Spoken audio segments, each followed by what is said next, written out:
Blessings and welcome to today's Law Enforcement Daily Devotional. Today we're in Revelation chapters 15 through 18. And tomorrow's the last read, New Year's Eve, December 31st. Depending on how you watch these, whether you get in the middle of it, this may be June for you, I don't know. But anyway, two more left. And today, very similar to the first 2 days in Revelation, a lot of story, a lot of prophecy, a lot of things going on, a lot of mystery, a lot of explanation. Um, so, starting in 15, verse 1, we get to finish with a new set of angels. The seven seals, seven trumpets, and the three woes are over.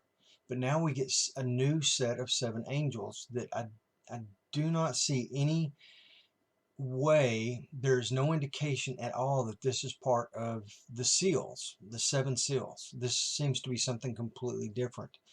And these seven angels have seven bowls that are filled with God's wrath, and they're going to pour out these bowls on the earth, these seven plagues.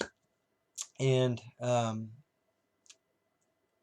it kind of tells us that in verse 1, but then in verse 2 through 4, we just see this great worship of God, all the singing, and just wonderful worship, And then verse 5, the temple of the tabernacle of testimony, this is the temple in heaven, is opened up, and this is where the seven angels are staged, who are going to come out and bring these plagues upon the earth. And they're given the bowls we see here in verse 7.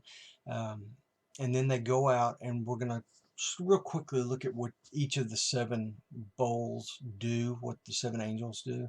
The first angel pours his bowl out on the people who have the mark of the beast. And these people are going to come down with sores, and it's going to be miserable for a long time. Second angel pours his bowl into the sea. And earlier we had seen where there was wrath of God, that was one of the seals that was opened up on the seas, or the trumpets were blown on the seas, and a third of all the sea creatures died. A third of the ships sank.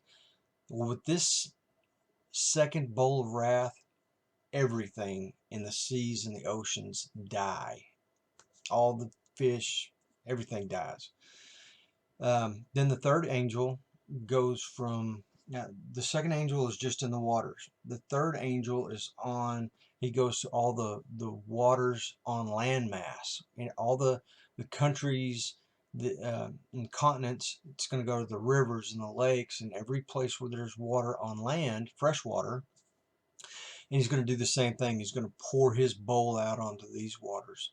The fourth angel, and something so cool and interesting that I have never recognized in reading Revelation. I've read the whole book probably 20 times and never stopped to see this, recognize this, and just think about it. But in 16:15 it says, there is an angel of the waters. And this angel speaks out and says, God, you are just in your judgments. And this, I just wonder what this angel does that is over the waters.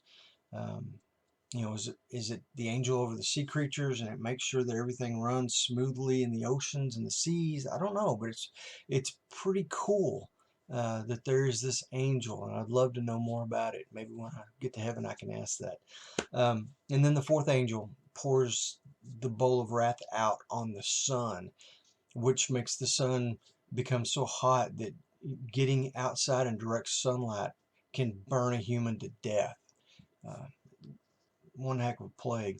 The fifth angel pours his bowl of wrath out on to the beast himself, the throne of the beast, and the world and all the people that follow the beast fall into darkness and pain. And it says there will be gnashing of teeth. That description of pain is also found when people go to hell. There will be gnashing of teeth. So it's pretty descriptive.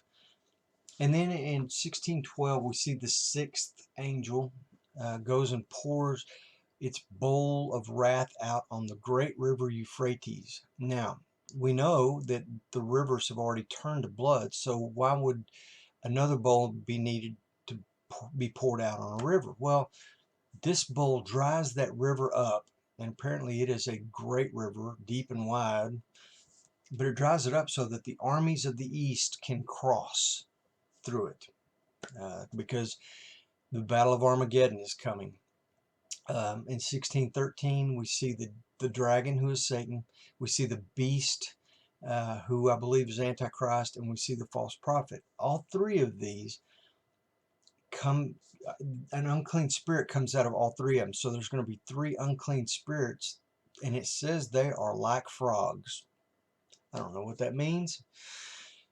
You could speculate all day long on that. You know, frog can go in the water and on land. You know, there's a lot of prophecy about in the waters and in the just anyway.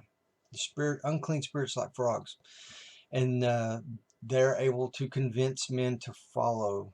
And I don't, man, we've seen so much. You wonder if there would be anybody left that hadn't started following Antichrist yet. 1616 is Armageddon. The battle, 1617, the seventh angel comes and pours its bowl of wrath out upon the air, and God's voice, or a voice from heaven, says, "It is done." And man, when that happens, there's the greatest earthquake, it says, since mankind was on the earth. It levels mountains. It brings everything on level ground around the entire earth. Just unbelievable. Cities are destroyed. Jerusalem looks like it's split into three different parts. And then, if that's not bad enough, there's 100-pound hailstones that fall from the sky. And men throughout this curse and blaspheme God instead of turning to Him and repenting. Their pride is so great that they just curse God. And then chapter 17 takes a completely different, I mean, it's almost like we're done with the angels and the plagues and the seals and the woes and the trumpets. And it goes into this explanation of who this woman is, who is, I mean, it talks about her immorality, sexuality, and all the things that go on with that. And it is very interesting. A lot of things in there that you can look at and go, you can kind of assume that they fit into our current culture. It's really an interesting chapter, and that's 17 and 18. But anyway, that was today's read. Tomorrow we finish up, and we're in Revelation 19 through 22. So I'm really looking forward to it, to see what we get out of that. I hope to see you back here tomorrow, and in the meantime, you guys be safe.